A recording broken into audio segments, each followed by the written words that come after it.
Hi everyone, my name is Jen and welcome to the Book Refuge and welcome to another one of my end of the year videos. I'm very excited about this one today. I don't know if you've already seen the other one. I don't know what order I'm putting this in, but I decided to have a few more end of the year videos just to kind of talk some more about my favorites because I love to gush.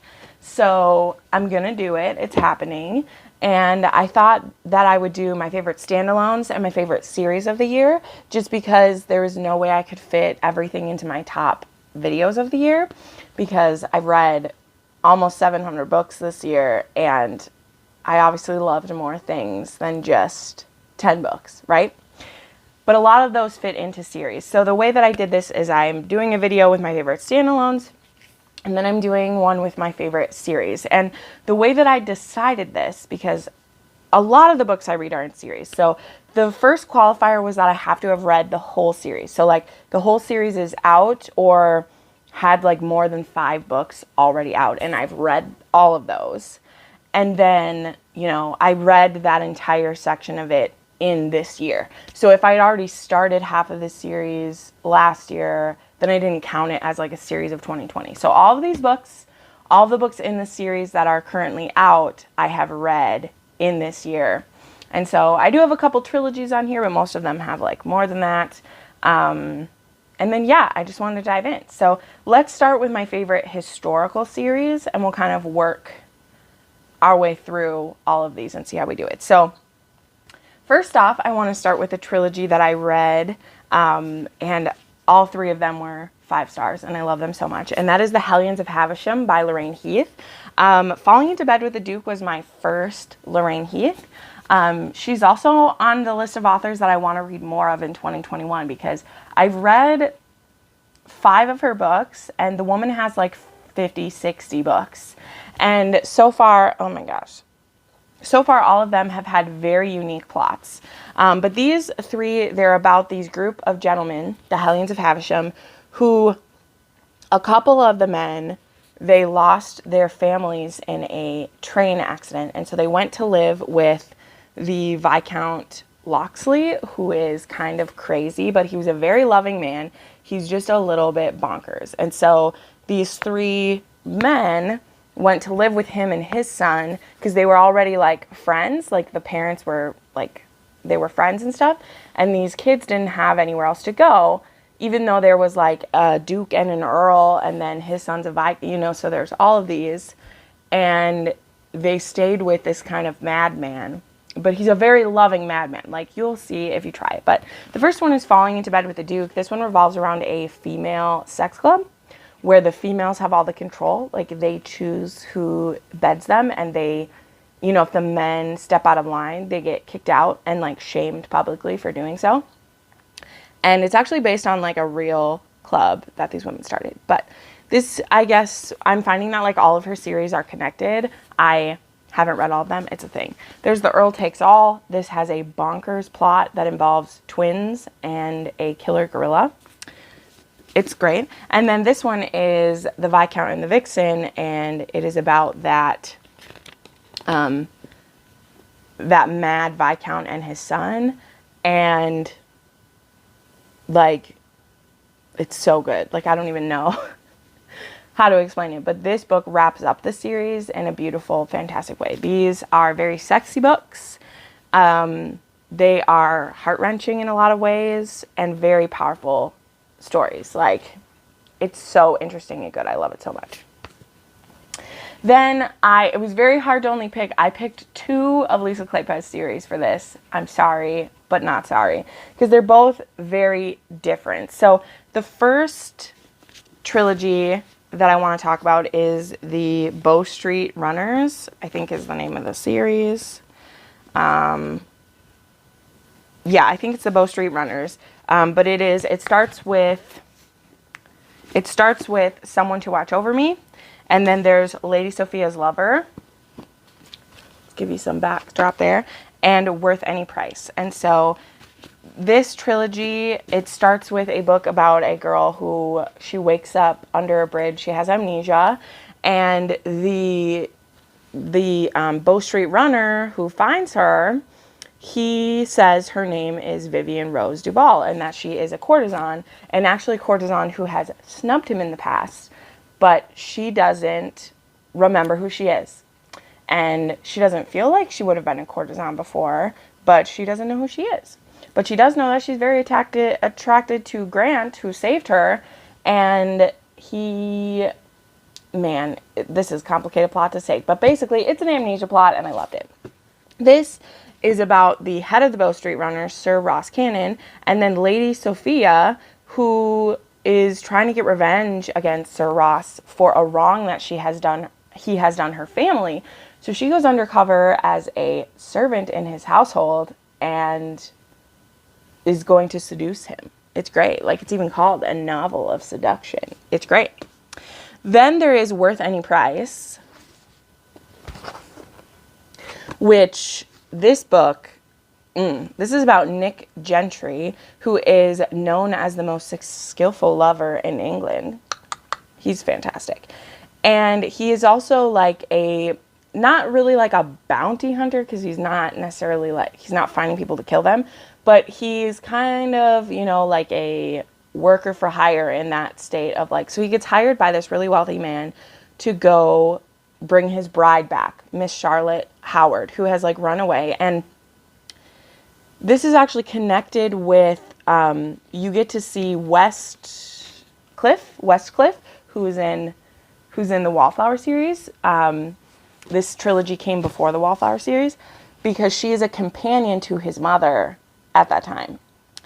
And she's undercover there, and Nick finds her, and when he finds her, it's a little bit of insta-lust on his side, and he realizes that I don't want to bring her back to her crazy fiance, who is very much older than her, and her family was basically going to sell her to him. He was grooming her from a very young age to be his perfect bride. It definitely has strange of pedophilia in it, because he's grooming her to be a certain person. And Nick is like, hey, if you marry me, you can't marry this guy. And he wants to marry her fully for the purpose to bed her and have her. But he has feels. And it's great. It's absolutely great. I love it.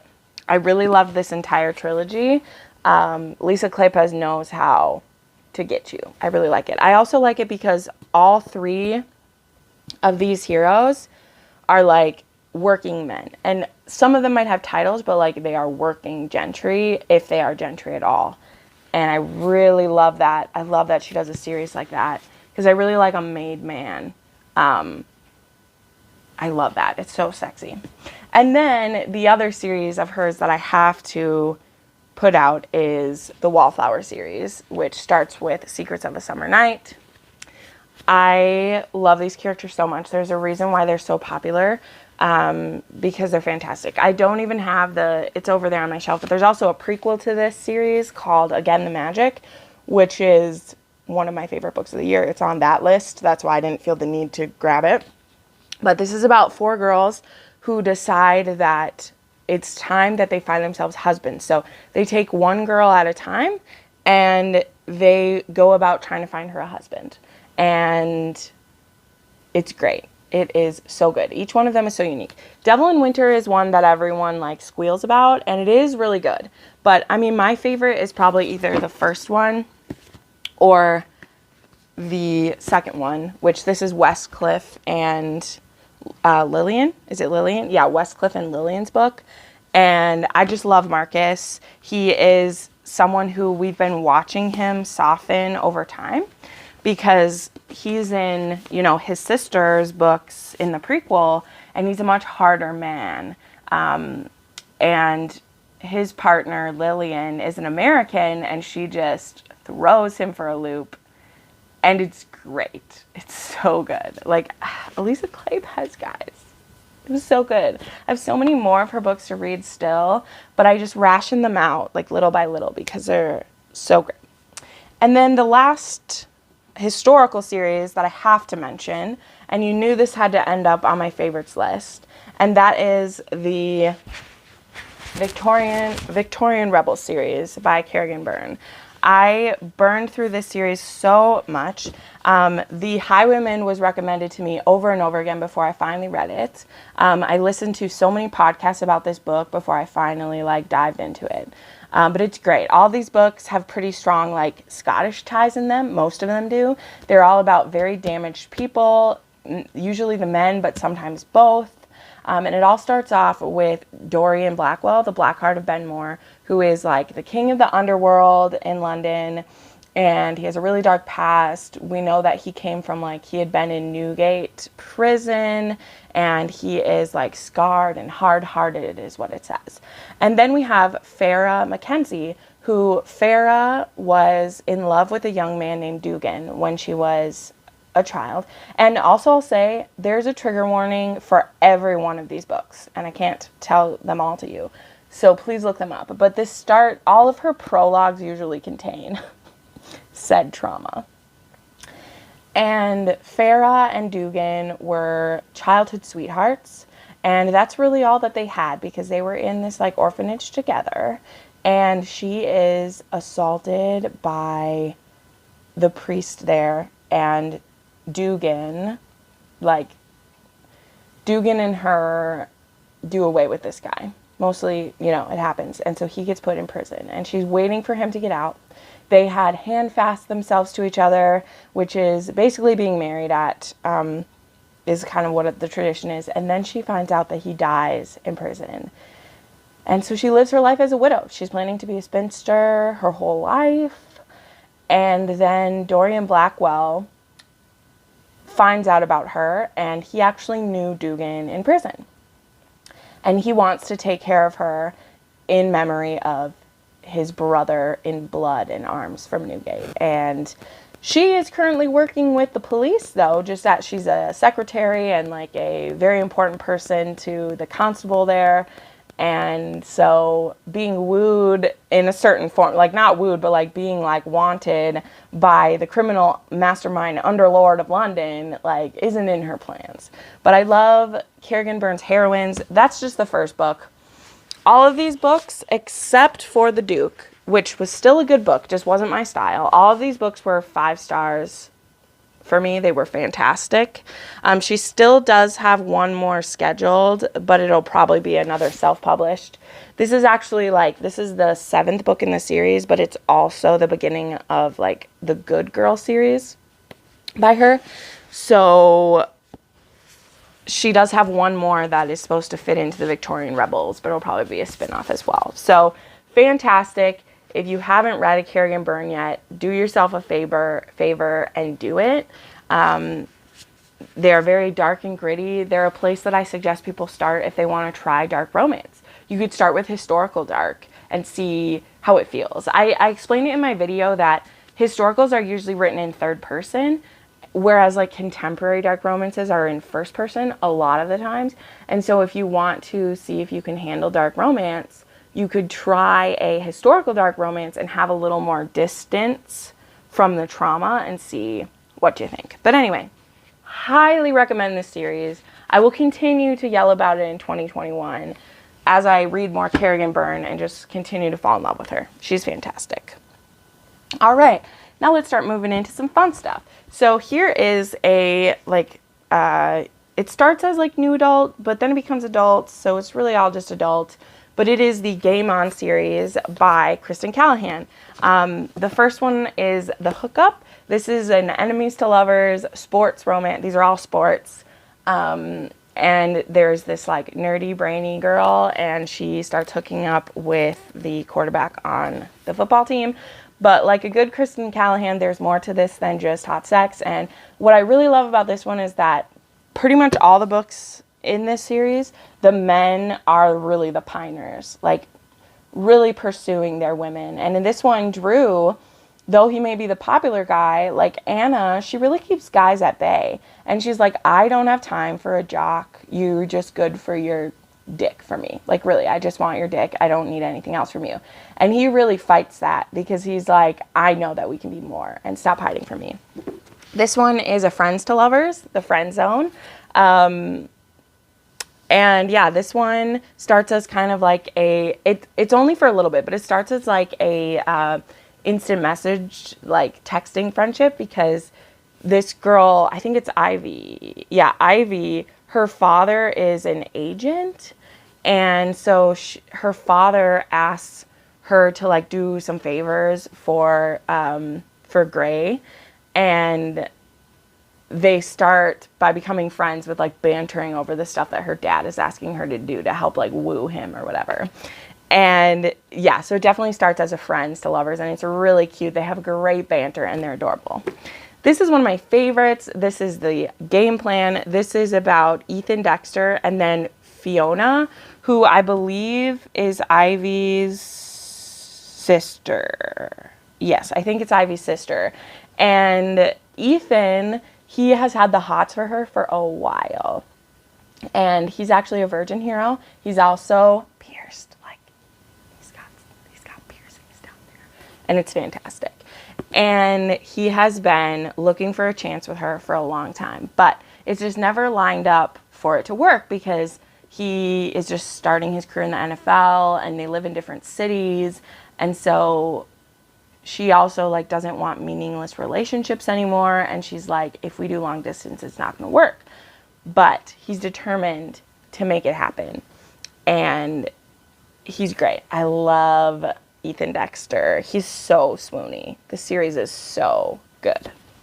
I don't usually buy the sports romance books. Like, I'll read those on Kindle Unlimited. But when I read this series, there's also one more book in the series. That's another Friends to Lovers, by the way. Sorry, I forgot. I haven't purchased that one yet. That one is called... What's that one called? I can't remember, but I like that one too. Let me find it.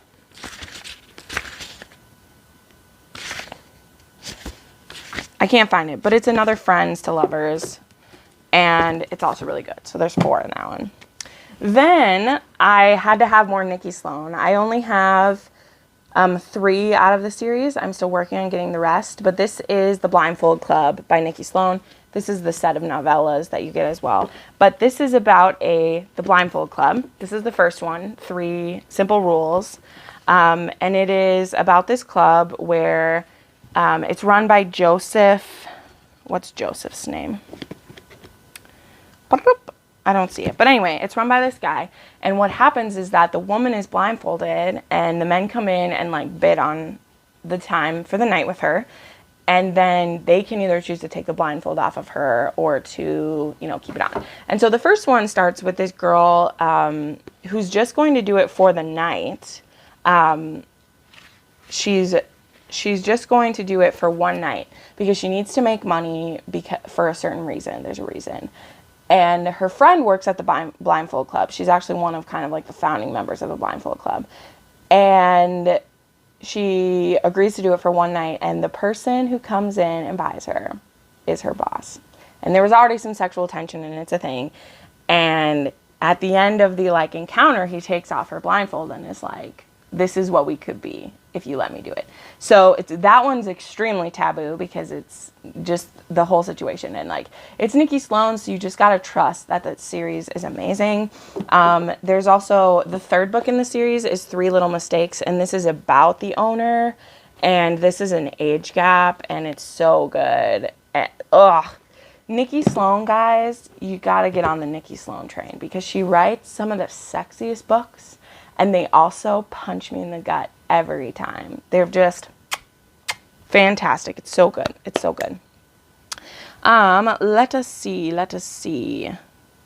Oh yeah, I do have another historical series on here, which I forgot to grab, but can't believe I forgot. The Highland Pleasure series, or the Mackenzie McBride series by Jennifer Ashley.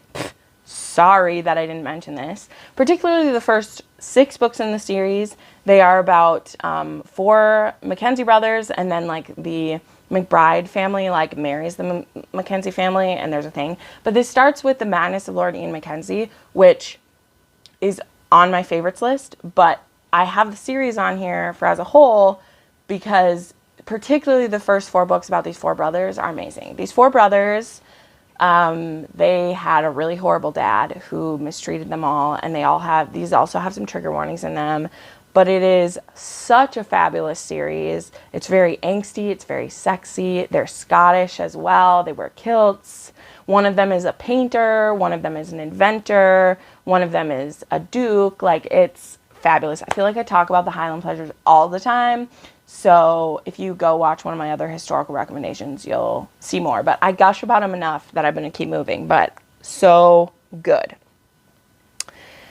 All right, then we got to talk about IAD. I don't have the first one right now because I borrowed it to my friend, and I'm very excited. But this was the year that I binged Immortals After Dark. I'm holding up 3 books. There's 18 books in this series. This is the second one, No Rest for the Wicked. This is the third one, Wicked Deeds at Night's Edge. And this is the fourth one, Wicked Deeds at Winter's Night. Oh my gosh. And Dark Needs at Night's Edge. They are confusing titles to say. These are a paranormal romance series. It starts with A Hunger Like No Other. And it is about all the different magical creatures. There are Lycae, which are werewolves, vampires, demons. There are angels and devils, and just there are Valkyrie, who are these fierce-ass female warriors. And again, this is a series that I binged this series in maybe August is when I started reading them. Fated Mates podcast got me tuned into it, and I binged all 18 books in 2 weeks. Like, I did nothing else. It was great. It was so good. This series, I know a lot of people struggle with The Hunger Like No Other. And I get it, because these are alpha holes. But the thing is, number one, they're not all alpha holes. There is a variety of different things. But when it's in a paranormal situation, we're dealing with urges and desires and DNA that they just can't fight. I find it so sexy, and I'm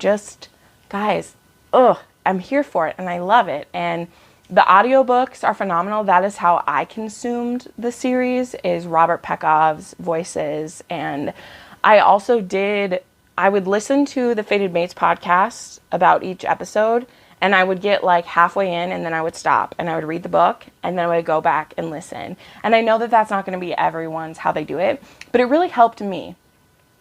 It helped me with the ones that the books were, I was like, what's happening? And then it helped me with the books that I loved because I had someone to gush with. So I'll be here for you if you need someone to gush with. But if you'd like to hear it from like a heavy analysis point, if that's something that nerds you out, definitely check out the Fated Mates podcast if you haven't for some reason already. I also have gotten a lot of the recs that I have here from that show because it's amazing. All right, now I'm going to round this off with 2 Mafia series, because Mafia books, you usually get into families, and they're very long and amazing series. So the Mafia series that started it all for me is Cora Reilly, and she does write these series better than anyone. So I am slowly collecting these. So I only have book 3 from the Bound in Blood, and then I have the new anthology that just came out, which is gorgeous. But this one starts with Luca Vitello and what's her name? Gosh, I just read it. Mia. Is it Mia? I can't remember. I think it is. No. Luca and Aria. And they're in arranged marriage. So in Mafia, there's usually a lot of arranged marriages. It's a thing. It happens. And then this one is a hate to love. It's bound by hatred. It's about Luca's brother and Aria's sister, and they have been promised to each other. And she doesn't want it to happen, and he really wants it to happen because he thinks she is fiery and fantastic, and he is into her. And this is a dark world that Cora creates. But I freaking binged this series so hard. So there's 7 main stories in here. There's 5 different couples, and then 2 books that are about couples we already met. And then this one just came out, Bound by Blood, which is an anthology and has a lot of their HEAs in it. And it also is introducing the children, because in 2021 she's going to start a series about the children, and so we get to see a lot of those children born, like in this anthology, and I'm just like, oh, I'm ready for it. And then that series leads into the Comorra Chronicles, which is about a rival family, the Comorras, who run Vegas. So in the Bound in Blood series, we have the outfit and the family, which is like there's Chicago and New York, I think is where they run. And then this is in Vegas. And so this series actually starts with Twisted Loyalties, which I don't have yet. And that is one of the sons, I think it's Arya's youngest brother. He runs away to Vegas and becomes an enforcer for Remo Falcone, I don't know, I'm not Italian, pardon me. And that becomes his new family. And then we have Twisted Emotions, which is about Remo's younger brother. There's 4 brothers out there. And I don't know, the Falcone family is my favorite because they buck against traditions a little bit, but actually Twisted Emotions is they're trying to make a deal with Luca, and so he gives one of his nieces to Remo's brother Nino, as a bride. And so Nino is definitely on the spectrum, mostly from trauma that he lived through, but also he already kind of was, and then like there's lots of trauma in these books, you know, trigger warnings abound if you're stepping into the mafia, it's a thing. And this girl, she was raped by her uncle when she was a child, and this isn't known. So she is terrified on her wedding night, and Nino picks up on it. And Nino says, "Who did it to you? Because you're mine now, and I will end him." And it's great. And then there is Twisted Pride, which is on my favorites list, so I won't talk about it more here. Go check out my top 10 favorites of the year if you want to know more about that. But it is just so good. I don't know what else to say. Like, it is beyond, it's so good, guys. It is so good.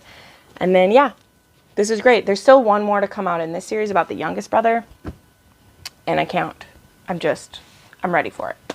Okay, and then the last series I want to talk about, let me double check because I said that already. Okay, is another Mafia series, and this is The Morelli Family by Sam Mariano. I don't own any of these ones yet. I am working on it. I will get there. Sam Mariano, I found her through Untouchable, which that's on my favorites list. This one I couldn't pick a favorite book in the series, and also it would have been like, I couldn't have talked about my favorite book in this series at all because it's such spoilers.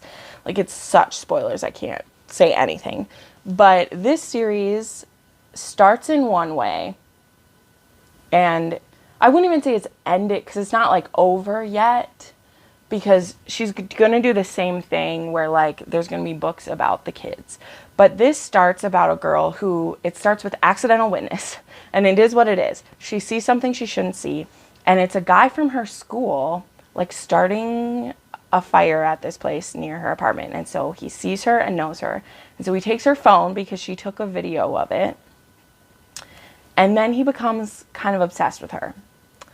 And once he starts spending time with her, his uncle finds out, who is the head of this family. And that's Matteo. And they end up on a journey that I could not have predicted. So here's the thing. This series has like 8 books in it. The first 4 are about different couples. And then books 5, 6, and 7 circle back to some relationships. And so I can't say any more about it. It's fantastic. Matteo is the man. Like, I understand where, because Untouchable came after the Morelli family, but I read it first. And after I read the Morelli family, I realized where, like, Carter came from. And he is an alliteration, like, he's an iteration, I don't know, of this guy. So, I love that series so much. And you should try it because it isn't as well known as you would think. And I promise you, you don't know where this series is going. Like, I promise you. Because I was fucking mind blown. Just, it was great. Okay, there we go. So those are my favorite series of 2020. Wow, it was so much fun. 2020, like, it had its downs, but it had its ups for me. Like, It's great. So there you go. I hope you'll check some of these out. If you want to know more about any series, feel free to hit me up. And yeah, make sure you check out channel memberships if you'd like to spend more time with me outside of the YouTubes. And yeah, I'll see you in the next video. Bye.